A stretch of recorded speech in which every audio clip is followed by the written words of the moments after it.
जय श्री राम दोस्तों, welcome back to my another mini vlog.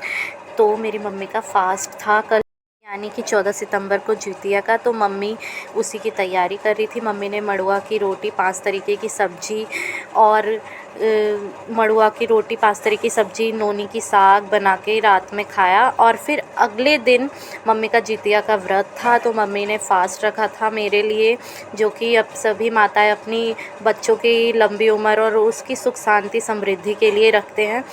और यहाँ मैं रेडी हो गई थी अगले दिन 14 तारीख को, जिस दिन मेरी मम्मी का फास्ट था जितिया का। फिर मैं मम्मी के लिए धागा लेने गई, एक गांठ वाला, क्योंकि मैं सिंगल चाइल्ड हूँ इसलिए।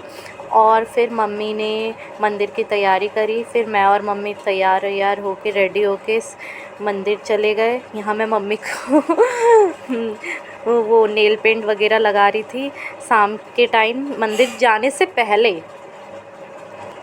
फिर हम लोग जल्दी तैयार होके, मम्मी को तैयार करके, फिर हम लोग मंदिर को निकल गए।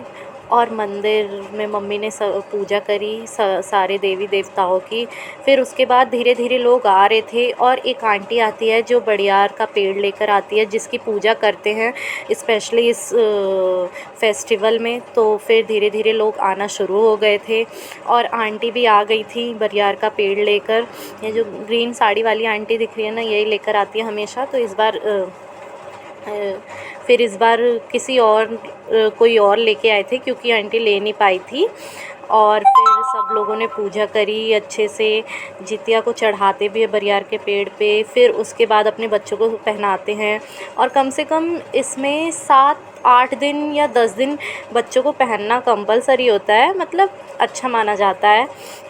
और फिर सब लोगों ने पूजा करी, पाठ किया, और पंडित जी ने कथा सुनाई सब लोगों को, हम सबको, कि इस जितिया व्रत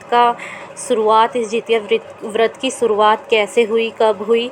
फिर पंडित जी पाठ सुनाते हैं यहाँ पे, और फिर सब लोग पूजा वूजा करके, फिर सब लोग ने पूजा करी अच्छे से। फिर पूजा संपन्न हो जाती है। उसके बाद सब लोगों ने शिव जी पर जल चढ़ाया, शिव जी की पूजा करी।